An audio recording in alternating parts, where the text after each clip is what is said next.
نماز کے بارے میں ایک حدیث آتی ہے، میں اس حدیث کو جب پڑھتا ہوں مزہ آ جاتا ہے کہ نبی کریم صلی اللہ علیہ وسلم نے فرمایا کہ تحترقون تحترقون، تم لوگ جل رہے ہوتے.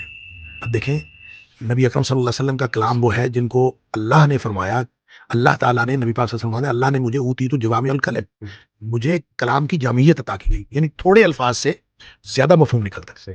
وہ اللہ کے نبی دہرا رہے ہیں تحترقون تحترقون، تم جل رہے ہو، تم جل رہے ہو. یہ ہے گویا گناہوں کی بھٹی میں جل رہے. حتی اذا صلیتم الفجر، یہاں تک کہ تم فجر کی نماز پڑھ لیتے ہو، غسلتھا، تو اس کو دھو ڈالتی ہے.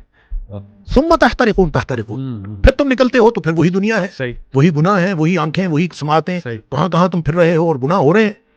شکر ہے آگے ظہر کی نماز کا وقت آ جاتا ہے. حتی اذا صلیتم الظہر غسلتھا، تم ظہر کی نماز پڑھتے ہو، اس کو دھو ڈالتی ہے. یہاں اسی طرح نبی پاک صلی اللہ علیہ وسلم نے پانچوں نمازوں کا ذکر کیا. ثم تحترقون تحترقون، پھر تم گناہوں کی بھٹی میں جل رہے ہوتے ہو. آگے نماز آ جاتی ہے، غسلتھا، اس کو دھو ڈال. لیکن جب عشاء کی نماز کی بات کی نا تو آپ نے فرمایا کہ حتی اذا صلیتم العشاء غسلتھا، وہ اس کو دھو ڈالتی ہے. اس کے بعد آپ نے ثم تحترقون نہیں فرمایا، آپ نے فرمایا تو ثم تنامون، پھر تم سو جاتے ہو. پھر تم سو جاتے ہو، پھر تم سو جاتے ہو. فرمایا پھر کچھ نہیں لکھا جاتا. یعنی پھر گویا وہ جو تحترقون ہو رہا تھا، گناہ ہو رہے تھے، وہ گناہ ختم ہو گئے. سوئے ہوئے کے آدمی کا تو کچھ نہیں لکھا جاتا.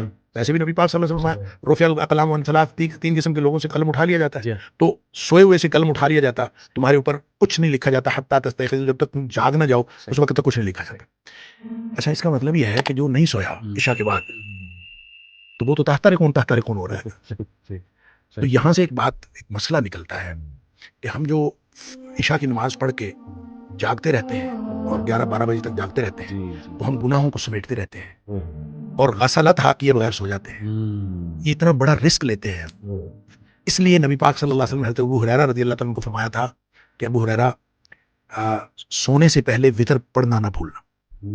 یہ جو وتر ہے یہ اصل میں رات کی نماز ہے، یہ عشاء کی نماز نہیں ہے. بالکل ایسے یہ رات کی نماز ہے. تو جس شخص نے تو عشاء کے بعد فوراً سونا ہے وہ تو عشاء کے ساتھ پڑھ لے کہ اس نے سونا ہے اس کے بعد. تو جس نے نہیں سونا، رات 11-12 بجے تک جاگنا ہے، تو وہ پھر وتر نہ پڑھے، تاکہ وہ اپنے سونے سے پہلے وتر پڑھے. وہ جو جتنا کچھ تحترقون تحترقون ہوا ہو اس کو غسلتھا کر دے اور پھر آدمی سو جائے. تو یہ پیوریفیکیشن کا نظام ہے، ایک تطہیر کا عمل ہے. اور یہ اللہ تعالیٰ نے سسٹم بنا دیا ہے، اور اسی سسٹم کے تحت ہے کہ بڑے گناہوں سے تم بچ جاؤ، چھوٹے اللہ تعالیٰ ویسے معاف کر دیں گے. اسی لیے نبی پاک صلی اللہ علیہ وسلم نے جو فرمایا نا، ان احب الاعمال ادومها وان قل، اللہ کو بہترین جو عمل پسند ہیں وہ ہیں جو ہمیشہ کیے جائیں، چاہے تھوڑے ہوں.